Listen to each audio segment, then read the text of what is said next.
Good afternoon, everyone, and welcome to the 13th episode of our dynamic series, Resilience Talks. I'm your host, Sebastian Slavitescu, and today we're joined by two distinguished guests who play a pivotal role in shaping Romanian and German relations from two different perspectives. It is my honor to introduce you today His Excellency Dr. Peer Gebauer, the German ambassador to Romania. His breadth of diplomatic expertise, particularly in Euro-Atlantic security, promise to lend a rich depth to our dialogue. Thank you for accepting our invitation, Ambassador. Thank you. Also joining us today is Mr. Bacanu Cristian Tudor, a member of the Romanian Parliament and chairman of the Parliamentary Friendship Group with the Federal Republic of Germany. Thank you for accepting our invitation today. His fervor for strengthening Romanian-German ties brings a unique, informed perspective to our discussions today. Together, we'll delve into the pressing security issues spawned by Russia's illegal and criminal actions in Ukraine, unpack Germany's notable strides in national resilience building, and explore implications of the Zitandwe foreign policy shift. Ambassador, I'm sorry if I haven't said it the right way. We'll also shed light on the prospects of Schengen integration for Romania, tackle Russia's hybrid and cyber threats, and discuss wider canvas of Euro-Atlantic resilience. The challenges we all face today are multifaceted and intertwined, affecting the very fabric of our societies.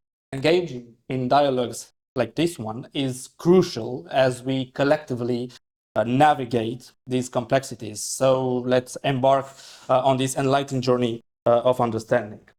Again, Ambassador Mr. Cristian, thank you for accepting our invitation today.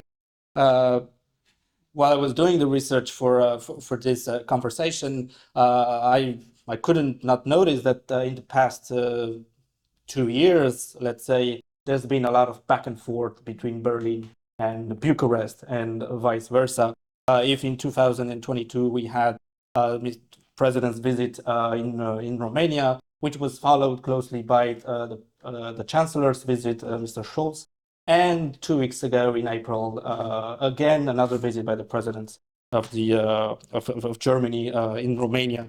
Considering these significant high-level interactions between Romania and Germany over the past year, could you elaborate as much as you can on key outcomes of these meetings and how have they shaped the current trajectory of Romanian-German relations, especially in these complicated times? Thank you very much, Sebastian, for inviting us and hosting us here.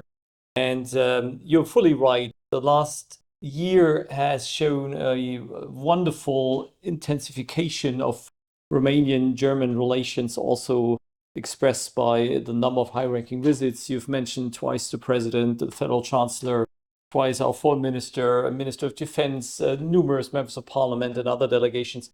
So it's really a unique period that we have experienced.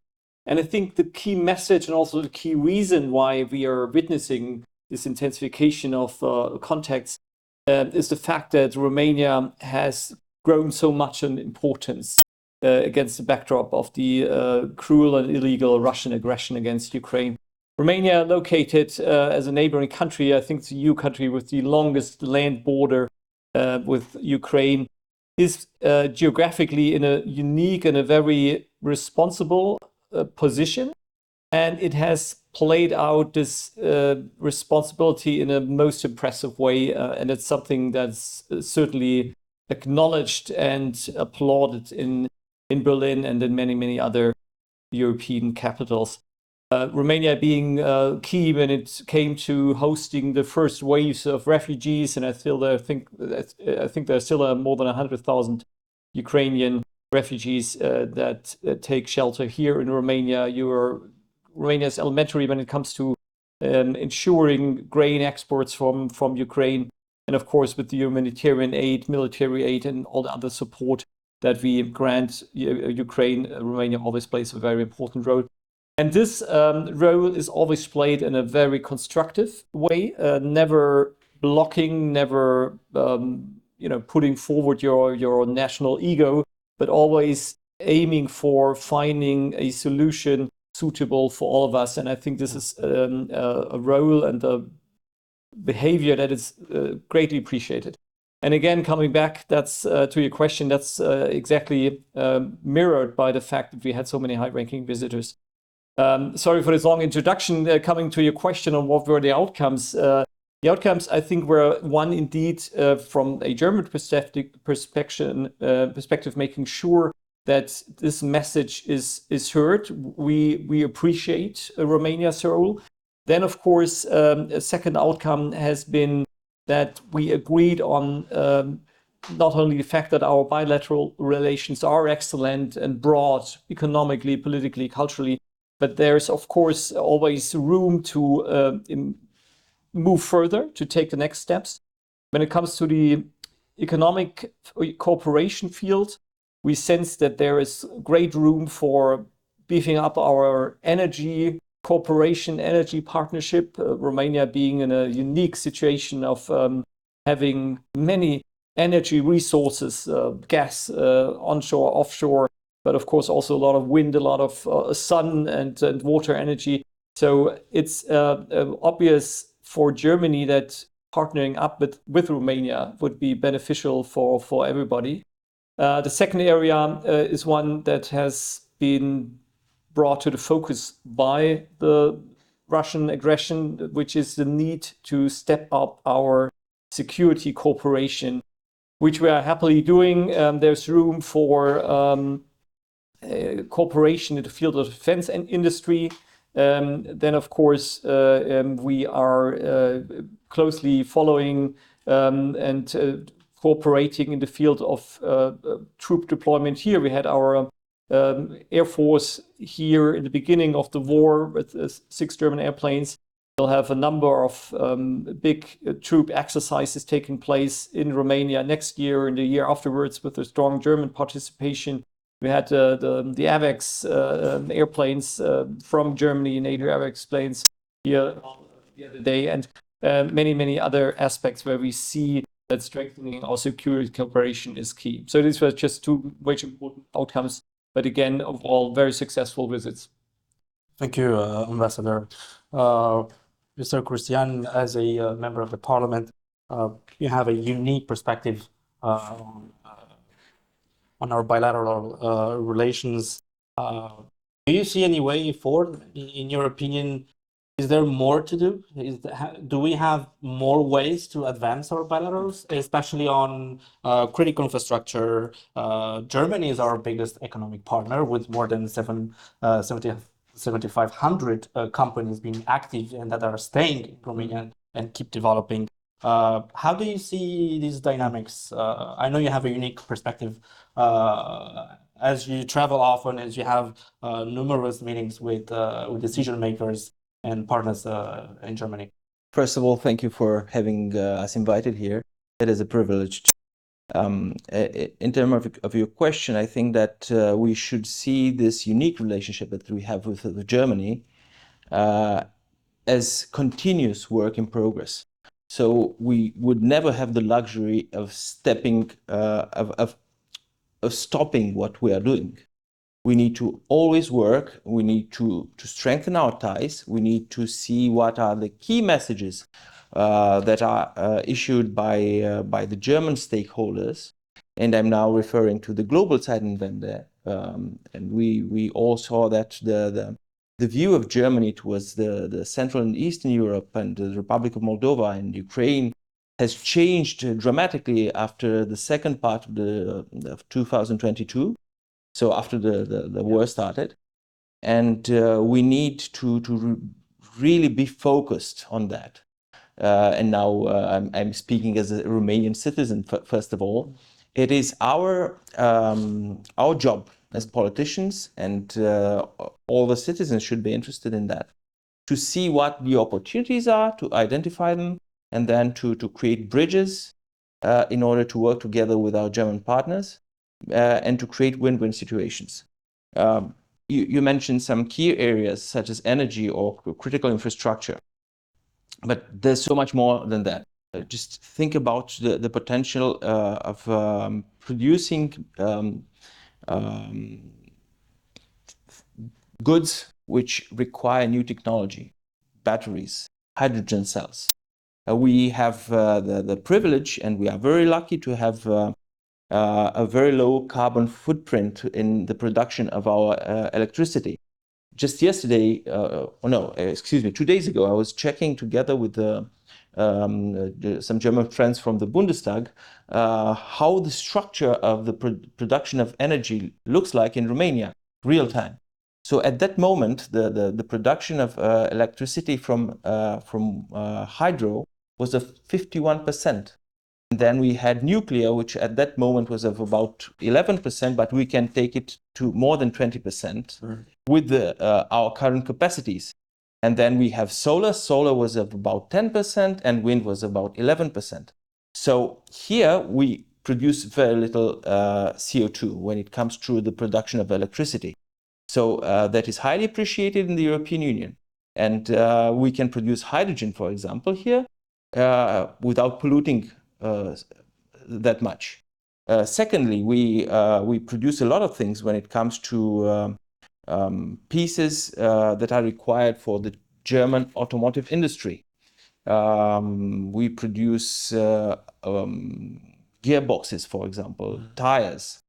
But technologies are improving constantly. Now we see that we have more electric cars being produced, and we have a timetable which is fixed regarding the introduction of only electric cars. And we need to adapt our economy for that. And then we have, going back to the global Zeitenwende, we have the perspective towards Ukraine and the Republic of Moldova. We know for a fact that the road of the Republic of Moldova is the road that takes the country towards the European integration. So we need to be prepared to set up all the needed steps towards that integration, and we need to be focused on our part of Moldova, Iași, Botoșani, Vaslui, Galați, and to work together with our German partners, but later on that, to improve the part of Romania. So there's a lot to be done, and we need to constantly explore the opportunities that we have together with the German friends. You mentioned EU integration for Moldova, which brings me to my second question for the ambassadors. Reflecting on Chancellor Olaf Scholz's speech in Prague last year in 2022, in which he discussed some form of geopolitical European Union and potential reforms to the veto rights, unanimity, treaties pertaining to expansion. How do you envision the future of EU expansion, EU enlargement, particularly with respect to Moldova, Ukraine? We know that Berlin in the past, especially in the past months, but even years, has been pushing for rapid integration within the European Union. And what are Germany's strategies to address, is the second question, the complex issue of treaty reform and veto rights? Romania just announced 2 weeks ago, if I'm not wrong, that joined the original 9 members of the European Union, which Germany, I believe, it's part of it, in this endeavor to strike out the veto, the unanimity rule for security and foreign policy, and Romania supports it. How do you see this Pandora's box? There's a lot of chats at this moment. You raised 2 aspects that are closely interlinked: enlargement and functional ability, and the ability to continue to make decisions. Germany has been a strong supporter of enlargement for a long time when it comes to the Western Balkans, but of course also when it comes to the Eastern Partnership countries, Ukraine and Moldova, Republic of Moldova, that are now candidates, and of course also acknowledging the perspective for Georgia. it's important not to leave any voids for Europe. If we want to be strong, we need to be united. And that's why enlargement is a key interest. When it comes to the Western Balkans, there's a long-standing promise. So it's overdue to deliver. There have been a number of difficulties in getting there, and there's still a way to go, obviously. But we fully support, and we are in sync with the Romanian government on this, the enlargement in the Western Balkans. And now, of course, Ukraine and the Republic of Moldova, they deserve our full support on their way to become members as well. They're candidates, and it's an important, it has been an important decision of the European Council for last summer to acknowledge their status. So this is where we are, but it's obvious if you have an EU not of 27 members, but of 30, 33, 36 members, it becomes even more difficult to come up to decisions if you need everywhere anonymity, if you have the possibility for one country vetoing any decision. Romania has experienced the pain of a veto when it comes to Schengen, and there are many other examples of vetoes of individual countries that were not helpful for moving things ahead. And that's why we, of course, put a great focus on trying to adapt our ways of making decisions. Now, when it comes to that, trying to cut back veto possibilities is an obvious approach, an obvious choice. And you're right, Germany has initiated with a number of partners, and Romania is part of this group of friends of the qualified majority, which is the alternative to an anonymity vote that is foreseen in many areas. Now, how do you get there? It's a question of the treaties. There are possibilities to cut back on veto possibilities within the treaty framework without having to draft a new treaty, which is obviously a lot easier, but you need the support of all member states to cut back on the veto. So that's a bit of a challenge still. That will be complicated for sure.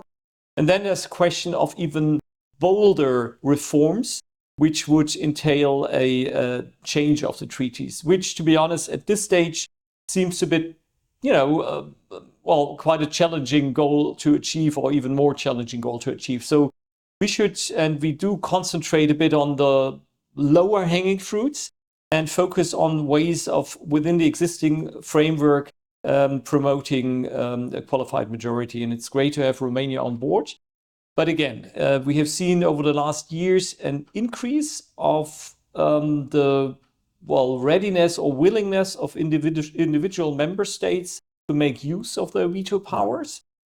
And to be honest, Romania and Germany are twins in differing from that approach, in always saying we need to have a compromise in the end. We have our national interests that we go into negotiations with, but in the end, it's not helpful at all if we just insist on one or the other position. We have to make sure that we reach a solution that is workable and feasible for every member state. And we've had great successes together on this endeavor. And again, Romania is pursuing exactly the same course.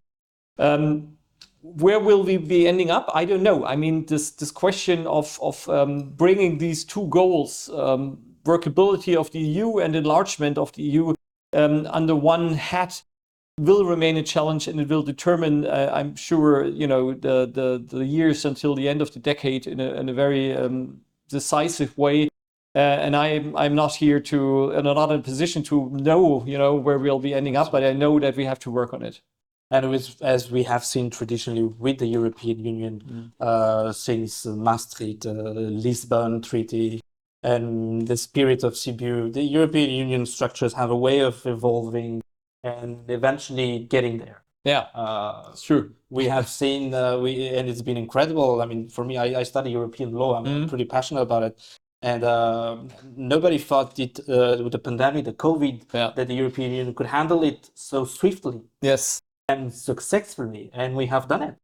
Nobody thought that with the illegal and criminal war of Russia on sovereign and peaceful Ukraine, that the EU would get in a year and 2-3 months to the 12th package of sanctions. Yeah. And those are tough ones. Yes. And we have found consensus to reach there. So the speed of, I mean, to my eyes, the speed of change for the European Union has grown pretty. Oh, pretty absolutely. impressive. Thanks for highlighting this because I couldn't agree more. When it comes to the EU, we often have a tendency to only see the negative aspects. And it's funny that if you look at the EU at any moment in history, now or in the past, you would always say, wow, this union is a bit of in a very difficult shape. If you sort of stand back a bit and if you look at it from, bird's eye perspective and say, oh, the last 10, 20, 30 years, it's a tremendous success story. You're right when it comes to the answer to the pandemic, when it comes to answering on the Russian aggression against Ukraine. I think we can really tap ourselves on the shoulder and say, well done. And it's not meant that we can, lay back and relax, but it's something we can be proud of. Mr. Cristian, if we remove unanimity as we know it today, let's go with security and foreign policy, but we can talk more. Is Romania stronger? Will Romania be weaker? I couldn't agree more to what the ambassador was saying, meaning that we are stronger together. So if you take a look at the way the world functions today, you see that we are unfortunately living in a world which is more polarized, in a world where we have countries that have a different way of living than ours. In a world where we have countries who do not have the same values, so they are different. Of course, we believe in the diversity, everybody should be accepted, but we need to have the power to preserve our values and our ways of living, because the European Union is, first of all, a union of values, of democracies, of countries where the rule of law is respected and encouraged, and it is a basis for everything that is happening. So going back to the history of the EU, we should never forget what was the initial scope of, the initial role of this union, starting with the treaty for coal and steel. Yeah. The initial idea of the founding fathers was to never have a war in Europe again. And if we only take a look at this idea and we forget about everything else, we can see that they were successful. So the first important war, and I mean really important war, that has been happening in Europe, apart from what happened in the former Yugoslavia, is now in Ukraine. But neither Russia or Ukraine are EU member states. So we can see that we have good cooperation among member states. So going back to your question, I think that we can only be stronger together in a global world, in a world where, to be quite honest, there's no European country that is strong enough from an economic perspective, from a population perspective, for the next 100 years. I'm not talking about today, for the next 100 years, to be capable of defending the values that it has on its own. And I think that the Brexit is very relevant towards that. Telling. It's very telling, yes. You can remember that a year or two ago, they had this huge problem with the supply of diesel and petrol in the gas stations. They still have this huge problem, and they are our friends, but that is the truth, and the truth needs to be told.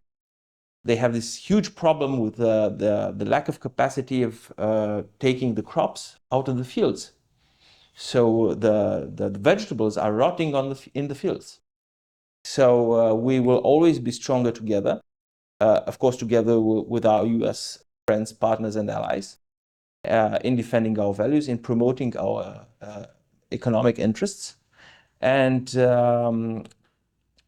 again, going back to the question, once we decide that we will enlarge the European Union, and this will be a finalized process, we need to take into consideration the possibility that any country can block a decision which is good for all the EU based on an abuse. And we saw that in the Schengen matter that is so important for Romania, and not only for Romania, I would dare to say, but also for Germany and for other allies. So what Austria did is a very telling example of the way the EU can be blocked. And now I'm going to stop, but before I'm going to stop, I should say that the EU was not built in a day. The EU is a project that was built in steps. So we needed to start somewhere with this. Because when we talk about enlargement, going back to the global Zeitenwende, we need to make sure that the countries that want to join this fantastic club, which I dearly love, are prepared, but we also need to be sure that we are prepared as well. Thank you. Ambassador, it's been a year now that everybody's sort of talking with regards to Germany on this new foreign policy shift that has been announced, as Cristian mentioned earlier on. Can you develop a little bit for us what it is? And maybe is it an equivalent of Emmanuel Macron's strategic autonomy? Is it only regional? Is it international? And where is China in this global new Framework, foreign policy shift that has been announced and has provoked so many conversations? Yes, thank you. Well, obviously there are several layers to what we are experiencing right now. I think for the world in general, February 24th last year, the Russian attack on Ukraine has been a turning point, in a sense that we have a full-fledged war, as Cristian has outlined, in Europe again, Second World War style battles. This is truly despicable, and it cannot be reiterated often enough to say that it is Russia who is the perpetrator and the aggressor, and Russia has a way to stop it. So when we talk about peace plans, just to mark that, there's only one peace plan: Russia stopping its aggression and getting out of a foreign country. Now, this is something affecting anybody worldwide, internationally, and we see this. And of course, the world has been involved with that Russian aggression on several occasions. We've seen several votes on UN in the UN General Assembly, where the large majority of all nations worldwide condemned the Russian aggression. But of course, there's also a European angle to it, a NATO alliance angle to it, and a German angle to it. Let me start with the German angle. Of course, Germany has been a country in the past that has tried to avoid anything what we are seeing right now. The previous governments of Germany have been eager to try to avoid a full-fledged war, and unfortunately, there was no way of stopping Putin's aggressive philosophy. But there is the shift, the perception that now is not the time to trying to sort of bring peace no matter what the cost is, but to make sure that Ukraine can defend itself. And that entails the delivery of weapons, something Germany has been very hesitant about with regard to crisis areas. In the past, we have always said we don't deliver weapons into areas of crisis or war or fighting because we don't want to fuel a war. But in this case, obviously, it's not a fight between two countries that somehow didn't manage to organize themselves in a peaceful way. It's one country questioning the mere existence of another country, and that's why it is legally and morally the only right thing to do to make sure that this country is able to defend itself. And that's why we've seen a shift in delivery of weapons. There's also this shift, and this is going a bit broader now to the European level, in our perception that we cannot count on peace just always prevailing. We have all had the hope that after the end of the Cold War, we would be able to tap into this peace dividend and saying, well, we don't need big armies, we don't need need big defense spending anymore because we'll just focus on whatever softer topics. No, you have a country, Russia, on our doorstep, which is pursuing an exclusively aggressive strategy, questioning moral and legal pillars that we have pursued and that we have held up. And that's why we need to be able to answer in strength if they continue their path of aggression. And that's why that's the second aspect. We need to beef up our security capacities in Germany, in Europe. And we also need to make sure that when it comes to European security, we cannot rely exclusively on our American friends. We will continue to rely on them. They're a very crucial partner for Germany, for Romania's, for Europe's security. But we have to make sure, and it's something that our American friends have always asked us to do, that we are contributing to a large part to that European security. And that's what that entails, so to speak, the second aspect of this Zeitenwende, of this shift. And of course, NATO has to adapt as well. We are in the run-up to the Vilnius summit in summer, where a lot of important strategic decisions will be taken in terms of our regional planning, in terms of deterrence and defense, and in terms of our defense investment pledges, meaning how much money we spend on defense. And so we see this shift, this Zeitenwende, in many, many areas. Absolutely. China, just a quick word on that, obviously has become a very important issue. We have tended to see China merely as an economic partner of Europe in the past, and the last years have shown us the great importance to also put more emphasis and more focus on the risks. So what our leaders, our political leaders are always saying, and it is quite true, we're not talking about decoupling from China. It's not about to stop our relations with China. We have important business relations. We need China when it comes to finding international answers to global questions like climate change. But we should not and must not be blind to the risks that are going along with that cooperation. And that's why we have to make sure that our supply chains are not exclusively linked to China, that we get our resources from many partners, not exclusively from one partner. And we have to make sure that our voice is heard also in East Asia. There cannot and must not be wars or aggressive ways of changing the map. And that's a message I think we need to reiterate. So this is how we'll approach our China policy in the future. Thank you, Mr. Cristian. Considering what's happening in the past since February 24, because February 24 has changed really everything. We're in the midst of readjustment, rearrangements, not only the international liberal order, but also all known security arrangements that we have known so far. We had President Xi Jinping going to Moscow. We had Japan's Prime Minister Kishida going to Kiev. Is China siding with Russia? Can we go on considering that as NATO's new strategic concept, call it a competitor? Should we be worried about China?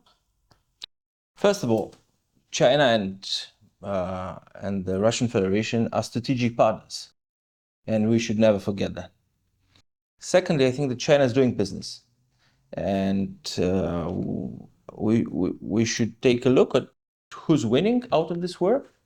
And it's very clear that once Europe decided, and it did so very right, not to import energy from the Russian Federation. And I must congratulate Germany for its resolve on this and for the quick way of adapting to this new reality. We should all know that this was a huge effort for the German citizens. This wasn't easy.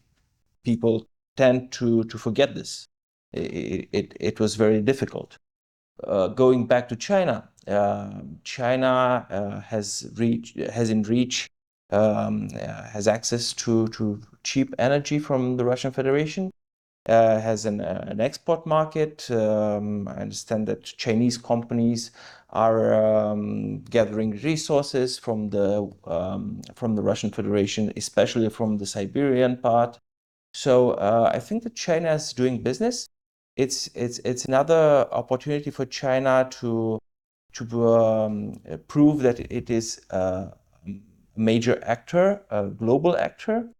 So that's why it is so important that the EU is an actor by itself. Yeah. Because China is huge, has a huge economy, has a huge population. So that's why I was saying earlier that there's no European country that can stand up by itself to a country that large on the long run in the next 100 years or 50 years. And we should always think on the long run, because China is always thinking on the long run. And China is also exploring possibilities to change the map in Asia. China is closely studying what is happening in the Ukraine, on the battlefield in Ukraine. So it is learning its lessons, it's doing its homework. So we need to watch the risks and to also prepare. There was this old saying, to prepare for war, not to have it, to have peace. Yeah, so if you want peace, prepare for war. So we need to be prepared from an economic point of view, because we are not talking about a real war. That's my guess. But we need to be prepared for economic war. We need to be prepared for a diplomatic war. And we saw what was happening in the deal that was brokered by China between Saudi Arabia and Iran. So we need to be prepared for all that, and we need to be aware of what is happening in the world. One thing, it's obvious China cannot be ignored. That's a sure thing. No, that would be a huge mistake. Yeah. Ambassador, after the World War II, Germany developed the Ostpolitik Doctrine, in part to protect Germans in the GDR under Soviet rule. This policy was rooted in the hope that the USSR and subsequently Russia could be diplomatically encouraged to align more and closely with European spirit, fundamental values of human rights as outlined in the Helsinki Accords. How do you believe this traditional Ostpolitik doctrine has been affected by the unjustified and criminal and brutal invasion of Ukraine? And was it a good idea? The Ostpolitik?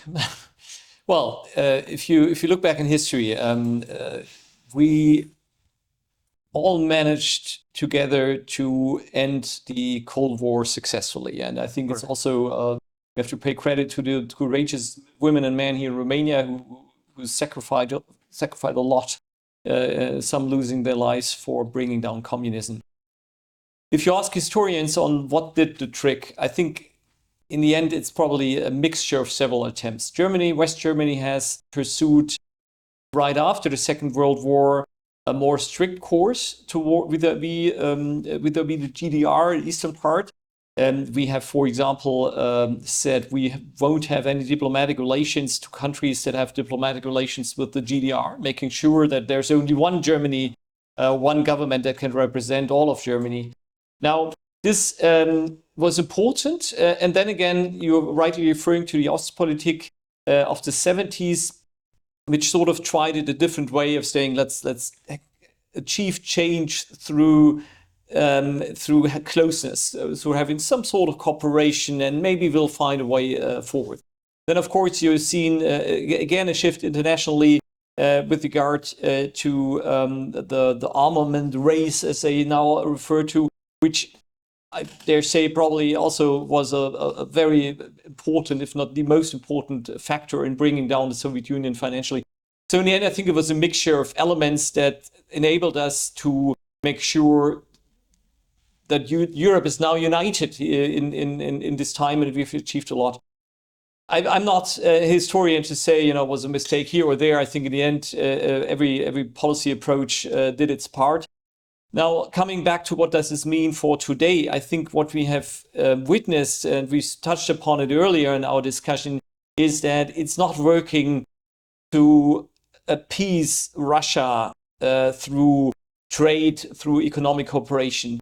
It has not worked because there seems to be this imperialistic drive to broaden your territory, which, to be honest, is quite awkward if you look at the size of Russia. Was it always there from the Russian side? Yeah.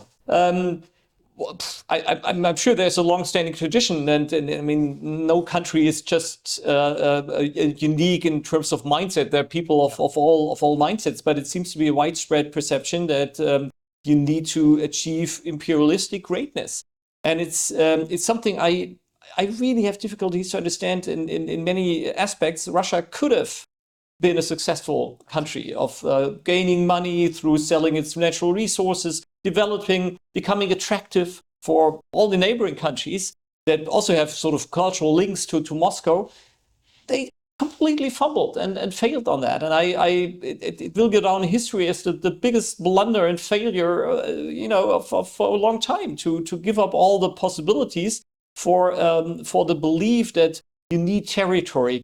I once heard some historian write an interesting sentence about Germany, saying today's Germany is the Germany of the smallest territorial size. It's the smallest Germany ever in history, territorially, but it's the strongest, most peaceful, most prosperous, most successful Germany that there ever has been. So it tells you a lot about, do you need territory? No, come on. You need happy and prosperous. They have territory. People. Yeah. Yeah. And Russia has plenty of territory. So it's complete nonsense to believe you need more for whatever reason. And resources. Yeah, they have resources, they have everything.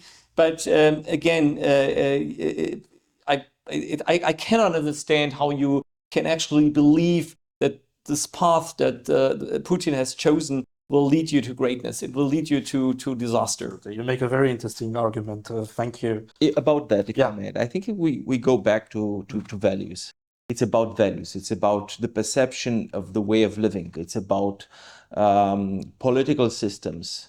So, it's a clash of values here. Going back to the ideology of Mr. Putin, for example, you can see that he considers himself to be a successor of the great Tsars, of Catherine the Great, of Peter. So he's an admirer of the secret police. He's an admirer of expansionism, of imperialism. He's not very fond of human rights. So it's about that. If we shared the same values, which unfortunately isn't the case, we wouldn't have seen such a problem here. And again, going back to the Russian resources, how many citizens from Central Eastern Europe have you ever seen to migrate to the Russian Federation? So they have this huge potential in resources, starting with wood and finishing with rare minerals or rare earths, and coal and gas and petrol.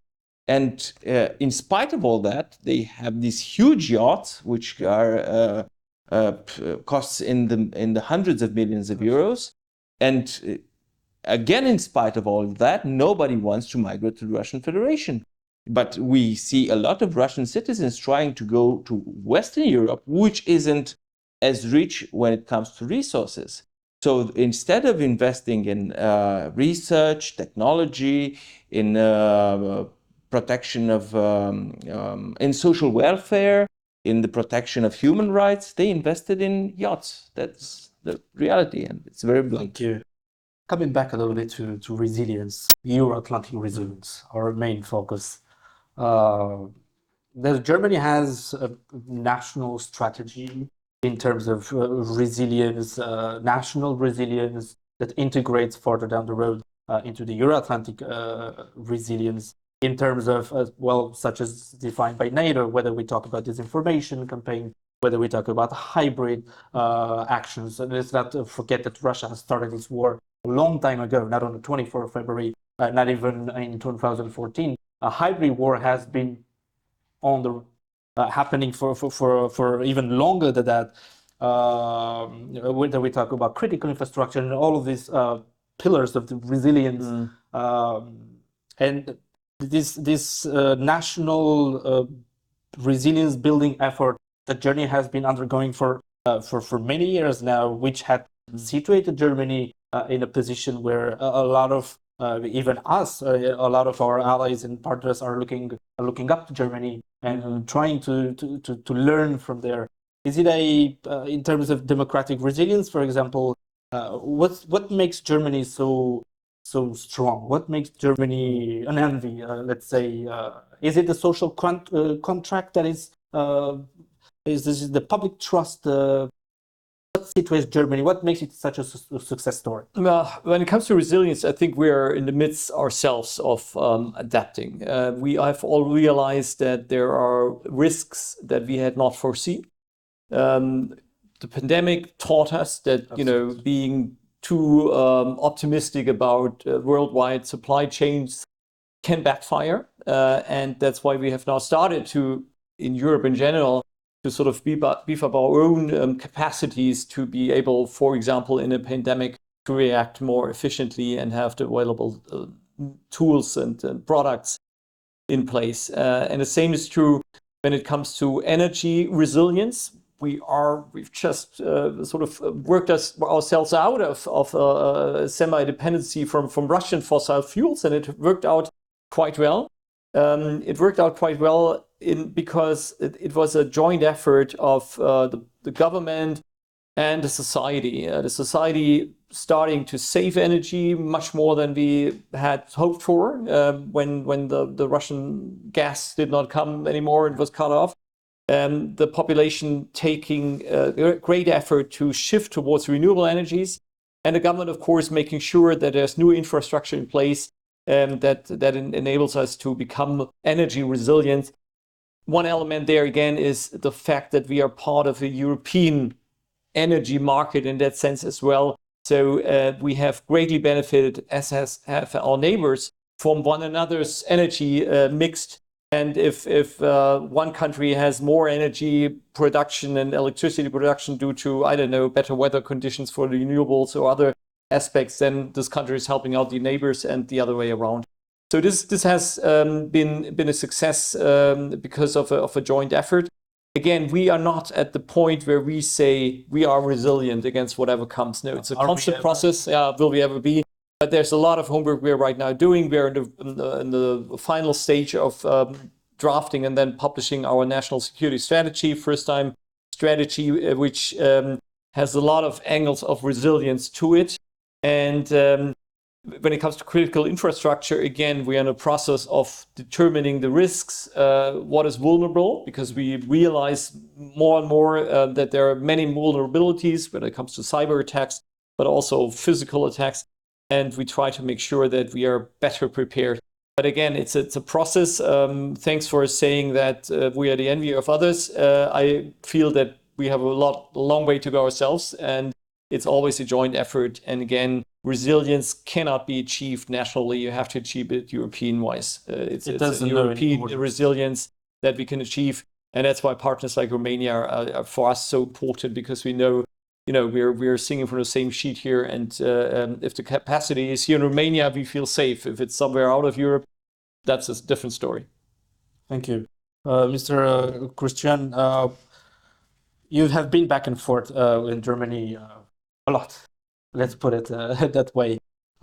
In your perspective, from your seat, what do you think we could do as Romanian society, citizen, institution, decision makers, and all the stakeholders together could do more to strengthen our democratic resilience? We have seen not only since the beginning of the war, the illegal and criminal war in Ukraine, but even before with the pandemic, that we have had a lot of challenges, whether we talk about disinformation, internal disinformation, because a lot of it is happening from inside, and so on and so forth.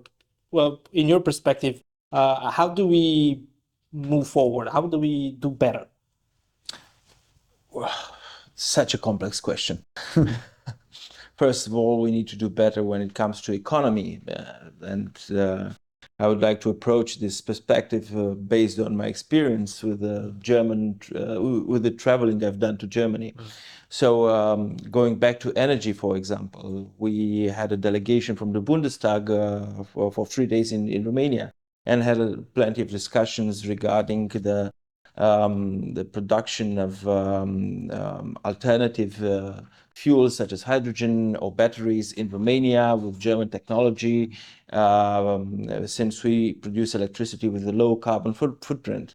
But we should always be on the watch for opportunities when it comes to economy, to see where we have the opportunities, where we need to improve our economic perspectives, to see which areas are not doing their best, for example, areas of our country, and to try to work together with our partners in order to have investment done in those areas. So we need to have the same approach when it comes to Vaslui, for example, or to Timișoara or Cluj. We need to be sure that we create the same opportunities when it comes to infrastructure, to public administration. So if we have welfare, then and people are happy with the way their life goes, then it's easier to defend our values and our democracy. Secondly, I think that we should improve the way our public administration is functioning. Because if we are capable of providing public services of good quality, education, healthcare, and so many more public services, then the citizens will be happy. And that's the way to fight populism. Because the populists come with some ideas which are popular, that's why they are called populists, but which are not based on real grounds. They are mostly based on lies. And the way to fight it is not to argue with them every time, because it's really hard to argue with something which is popular. Let's just say somebody comes with the brilliant idea that we eliminate all taxes in Romania. Nobody has to pay any tax. Well, that is cool, but can we do it? No. So the idea is to fight populism by creating welfare and good quality public services. So that's how we work on it. It will be a struggle for the next decades, especially since we are involved in this hybrid warfare. And we need to be capable, and that's the third point, to have better communication with our citizens. So we need to better explain what we are doing, to have our doors open towards our society, and to create bridges towards Germany, bridges towards Vaslui, bridges towards Paris, bridges towards Constanța. Always create bridges. Thank you. Because we're drawing to the end, I have one questions with two dimensions for you. You mentioned earlier a little bit about Schengen.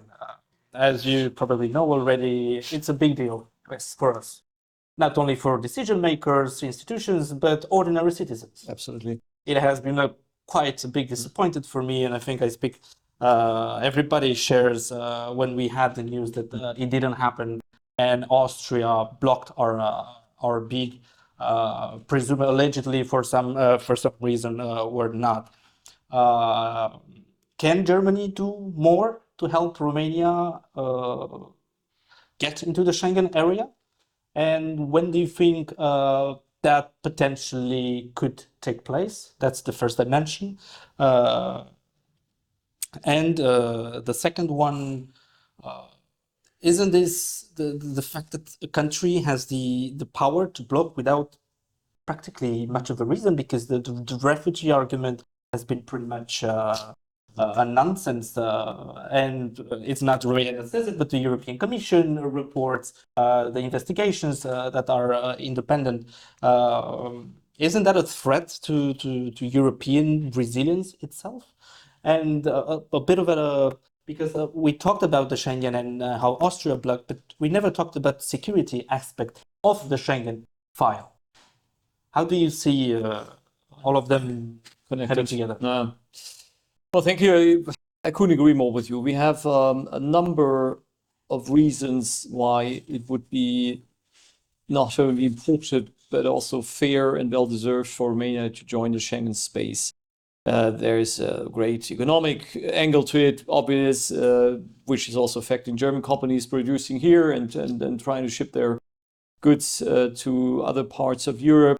There's this political angle of in times of crisis, we need to move together and not have, blocking each other or having borders against one another. And there's this political angle of making sure that countries that are always constructive are rewarded in a sense of making sure that this approach is valuable and successful. On an anecdote I'd like to share here, when there was a time in fall last year when there were people fearing that Sweden would veto Schengen accession of Romania, which did not take place. Sweden supported Romania, so this was just a fear. But I heard at least two people telling me it was a mistake to accept Sweden in NATO before they accept us in Schengen. We should have just used our veto power there to get something in return. Now, this is a very dangerous approach, I feel, because if you all are behaving like this, this would be the end of any decision-making in the EU. We would just block one another for anything and nothing would move forward. So again, Sweden, it was a false fear. Sweden fully supported Romania's accession, but I'm telling you the story simply for the reason of saying, well, this is what we need to avoid. And that's why it would be so important to deliver on what Romania deserves. Now, when it comes to the reasons for the decision not having been taken yet, I think it is, of course, not wrong. It's right to say that we have an issue about the functioning of the Schengen space. There's an issue about migration in Schengen. But this issue is there without Romania being in Schengen. So Romania is obviously not the problem. The issue is there. We need to address it. From my personal perspective, it's wrong to connect it because there's no Romania angle to it. It's not Romania being the source of floods of or a large extent of illegal or irregular migration. So this is why we are fully in sync, and the German government is strongly supporting Romania's accession. What can Germany do? What can we do in general? What can the EU do? I think we just can continue to make sure that these arguments are heard, that there are no domestic policy reasons that sort of overshadow international European necessities. I think this is important to continue to send out this message. You can rest assured that our political leaders in Germany, the Chancellor, Foreign Minister, President, they all are using their contacts to trying to make sure that we reach the support of all European member states. But this is it's a process where you have no instrument in your hand where you can force anything. If you need the support of all members, then you need the support of all members. Which brings us back to the question of, are veto decision-making procedures maybe too difficult and too sluggish to continue to use, and should be also changed to more flexible voting rules and procedures?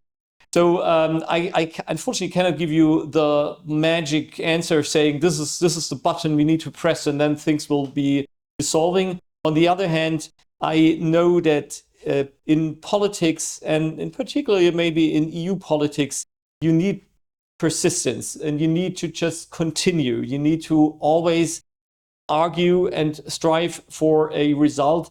And eventually we have moved forward in the EU, is something you said yourself earlier. So without being able to give you a clear time frame on when's going to happen, I'm fully convinced Romania will be part of the Schengen space. And I do hope as soon as possible, and we all need to continue to work for it and to argue for it. Thank you, Ambassador. Thank you for your continuous support. The same question. It's very hard for me to address this question without being a bit temperamental. I'm a Romanian citizen, first of all. And I know that the veto of Austria was unfair towards our fellow citizens. It was unfair towards the business the companies that strive to produce things in Romania and to export to the western part of Europe. It is unfair towards the agriculture, the people who are working in the farming sector. So what Austria has been doing for the last year, not even a year, half a year, has no grounds, first of all. They accepted Croatia, or Croatian friends, and they immediately spoke about the impossibility to enlarge the Schengen area, but they were accepting the Croatian friends at the same time. So while we have no problem with migration in Romania, there's no reason to block Romania, aside from the internal political issues that the Austrians have, and not only those from my perspective.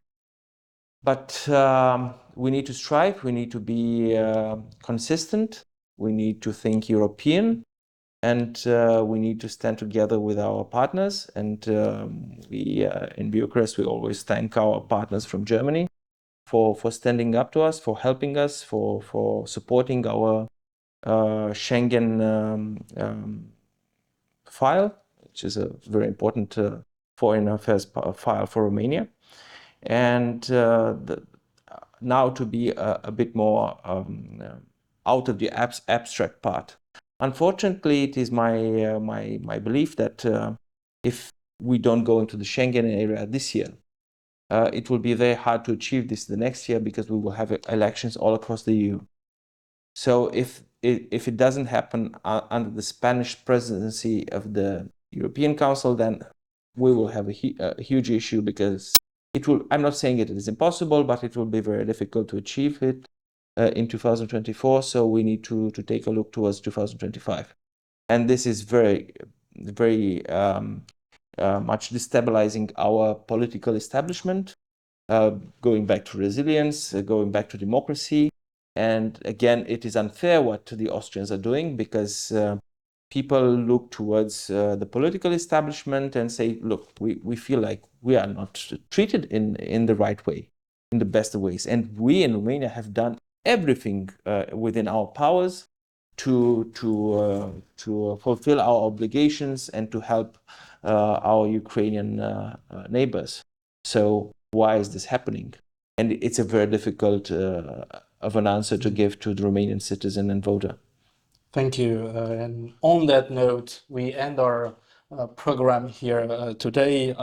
Your Excellency, Dr. Peer Gebauer, thank you for accepting our invitation, and I hope to see you, why not, soon. Mr. Bacanu, Cristian Tudor, again, thank you for accepting our invitation to freely exchange ideas and share your insights with us. To everyone watching us right now or later on, thank you. We will be seeing you with our next episode. Have a wonderful evening. Thank you. Thank you. Thank you.